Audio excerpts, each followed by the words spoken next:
जी speaker साहब, मैं कह रही थी कि सबसे पहले तो हम आपके शुक्रगुजार हैं कि आपने कल हमारे लिए एक ऐसी प्रेजेंटेशन हमें एनडीएमए में दिखाई जो बहुत ज़्यादा इंफॉर्मेटिव भी थी और बड़ी अलार्मिंग भी थी। दावर साहब एक मिनट, दावर साहब ये इनको ज़रा बताएं, ये प्रोविंशियल गवर्नमेंट से भी बात करते हैं केपी से और इधर इंटीरियर मिनिस्ट्री से भी। जी सारा साहब। जी जी, अच्छा, उसके बाद उससे जो कुछ चीज़ें पता चली, स्पीकर साहब, इस दुनिया के साथ हमने वो किया पिछले 150 साल में जो 1000 साल में नहीं हुआ, और उसके बाद 1992 में एक रियलाइजेशन हुई और एक ट्रीटी साइन की गई, और फिर 1996 में रियो डी जनेरो में कॉन्फ्रेंस हुई जो यूएनएफसीसीसी ने की, और उसमें ये डिसाइड हुआ कि जो ज़ाहिर अमीर मुल्कों ने तो जो इंडस्ट्री लगाई थी या जो कुछ भी था, सो हम जैसे ममालिक के लिए कि आप ये करें, आपको कार्बन पॉइंट्स मिलेंगे, और बहुत सारे ममालिक में जिनमें पाकिस्तान भी है, हमने बहुत सारे फंड्स लिए भी, लेकिन बदकिस्मती से मेरे नज़दीक वो सिस्टम भी करप्ट हो गया। अब मसला ये है कि जो ग्लोबल वार्मिंग इस वक्त हो रही है और जिसके नतीजे में हमें कल बताया गया है कि ग्लेशियर्स जो हैं वो मेल्ट हो रहे हैं या बाकी सब, उसके लिए तो जाहिर है नेशनल लेवल पे, प्रोविंशियल लेवल पे हमें बहुत फौरी वो इक़दाम करने हैं जो उसको रोक सकें, लेकिन कुछ चीज़ें शायद हमारे इख्तियार में इस तरह नहीं हैं। मुझे ये लग रहा है कि आने वाले सालों में हालात जो हैं वो और भी ख़राब होंगे। मैं अब आती हूँ अपने हलके की तरफ। मेरा हलका NH-66 हाफिज़ाबाद का है और उसमें चिनाब के वो किनारे पे है, और जो पिछला सैलाब उसमें आया वो 2014 में आया, लेकिन इस दफ़ा जो पानी आया वो माजी में कभी पहले, इससे पहले चिनाब में इतना पानी नहीं आया। 10 लाख क्यूसेक क्रॉस किया।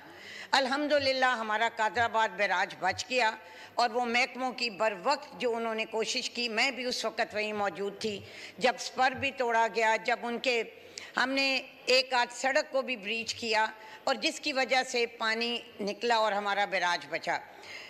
स्पीकर साहब, मेरी गुजारिश ये है कि इस सैलाब के बाद बहुत सारी चीज़ें सामने आईं। दो चीज़ें जो कि इस वक्त हम फेस कर रहे हैं क्लाइमेट चेंज में, एक सैलाब है जो रवायती अंदाज में होता था, दूसरा क्लाउड बर्स्ट है। अब क्लाउड बर्स्ट हमारे लिए एक नया फिनोमेना है, होता रहा होगा लेकिन हमें अब पता चला है। मैं पहले क्लाउड बर्स्ट पे बात करूंगी। 1956 के सैलाब के बाद पंजाब गवर्नमेंट ने कम अज़ कम, और शायद बाकियों ने भी, सेम नाले बनाए, लेकिन वो सेम नाले बन गए और बहुत सारी जगहों से निकासी के रास्ते, लेकिन वो ज़मीनें एक्वायर नहीं गईं, वो लोगों की ज़ाती मलकियत थी। जब वक्त गुजरा, ज़मीनें महंगी हुई, बारिशें नहीं हुई, तो लोगों ने वहाँ पे काज शुरू कर दी, लोगों ने मकान बना दिए। सो इंशाल्लाह पंजाब गवर्नमेंट से मैंने टेकअप किया है कि अब उन तमाम गुजरगाहों को वो दोबारा एक्वायर करें और उस चीज़ का हम कोई सद्देबाब करें कि किस तरीके से चीज़ें बेहतर होंगी। अब सैलाब है, अब सैलाब जब आता है, चिनाब का ये करैक्टर है कि जितनी तेज़ी से पानी जाता है ना, उसी तेज़ी से वो वापस आता है। सो हमारे बहुत सारे इलाकों में 1-2 दिन में पानी उतर गया, फसलें भी आ गईं, लेकिन चूँकि पानी ज़्यादा था, घरों का नुकसान हुआ, इंफ्रास्ट्रक्चर का नुकसान हुआ। 2014 के बाद स्पीकर साहब एक कानून बना जिसको पंजाब शायद प्लेन या फ्लड एक्ट कहते हैं। उसमें ये कहा गया कि जो पेट है दरिया का, उसके साथ जो इलाके हैं वहाँ पे कोई इन्वेस्टमेंट नहीं होगी, कोई इंफ्रास्ट्रक्चर नहीं बनेगा, फसलें चलें आप लगा लें, लेकिन बदकिस्मती से उस पर भी अमल नहीं हुआ।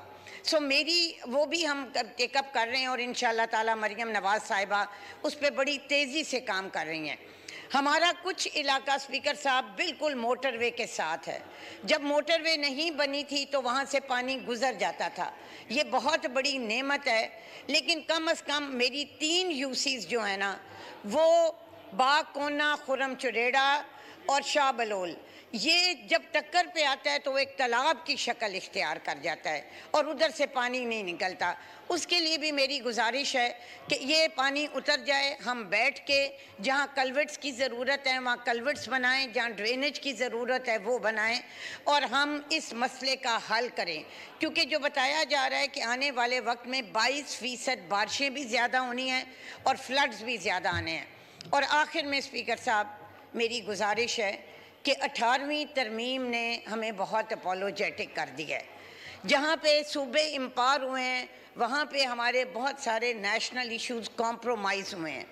बढ़ती हुई आबादी है, ये क्लाइमेट चेंज है, एक्सट्रीमिज़म है, टेररिज्म है। सो मेरी ये गुजारिश होगी, स्पीकर साहब चले गए हैं, कि इस फोरम पे कम्युनिकेशन के लिए, अवेयरनेस के लिए, स्ट्रेटजी प्लानिंग के लिए ऐसे एक्शन प्लान बनाने जाएं, क्योंकि वसाइल के बगैर कुछ नहीं होता। सूबे भी अपने पूल करें, वफाक भी दे और हम आने वाले दिनों में अपनी आने वाली नस्लों को बेहतर हिकमत अमली से बचा सकें। बहुत शुक्रिया जी। जी थैंक यू जी। मोहतरमा समीना गुरकी साहिबा। शुक्रिया स्पीकर साहब। बिस्मिल्लाहिर्रहमानिर्रहीम। इस वक्त हम जिन हालात में हैं, मेरा ख्याल में सबसे पहले तो मैं अपने अल्लाह ताला से दुआ करती हूँ कि अल्लाह ताला हमारी मुश्किलों को आसान करे और हम इस वक्त पूरी जो हमारी न सिर्फ पाकिस्तान बल्कि बाहर से भी तमाम लोगों की नज़रें पाकिस्तान पे हैं कि हमारे हालात क्या हैं। स्पीकर साहब उठ के चले गए हैं। मेरी बड़ी ख्वाहिश थी, क्योंकि मेरा पहला नाम था अपनी पार्टी से, लेकिन दूसरे लोगों को मौका दिया गया। मेरा ये था कि इस वक्त स्पीकर साहब का और मेरा हल्का एक है और खुशकिस्मती कहें या बदकिस्मती कहें कि 2002 के बाद मेरे हल्के को 5 हिस्सों में, 5 हल्कों में डिवाइड किया गया है। पिछले 5 साल हमारे प्राइम मिनिस्टर साहब भी इस हल्के के MNA रह चुके हैं। लेकिन जिन हालात को मैंने देखा है और आज जिस तरह लोग उसको फेस कर रहे हैं, मैं समझती हूँ ये एक प्रैक्टिकल बंदा ही जान सकता है। सिर्फ हम यहाँ पे बैठ के बातें नहीं कर सकते, जो कि अपने हल्के से आगाही रखता है और अपने हल्के के लोगों से मिलता है और वहाँ जाता है।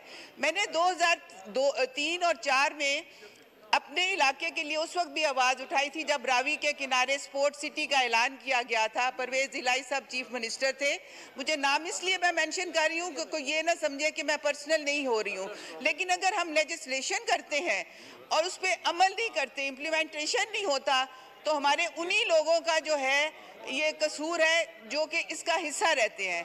आज हमारे दूसरे जो अपोजिशन के लोग हैं वो उठ के चले गए हैं, लेकिन मेरे इससे पहले भाई ने घुम्मन साहब ने बहुत ज़ोरदार स्पीच की अपने इलाके के लिए भी सारा। लेकिन मुझे बताएं कि उनके राइट लेफ्ट कौन लोग हैं जो कि उस वक्त भी हुकूमत का हिस्सा थे और जिस वक्त इनका दिल चाहता है ये दूसरी पार्टीज में चले जाते हैं। मुझे ग्राउंड रियलिटीज बताएं कि इस वक्त कौन हमारे बंदे हैं जो 2-3 लोगों के साथ काम नहीं कर सके।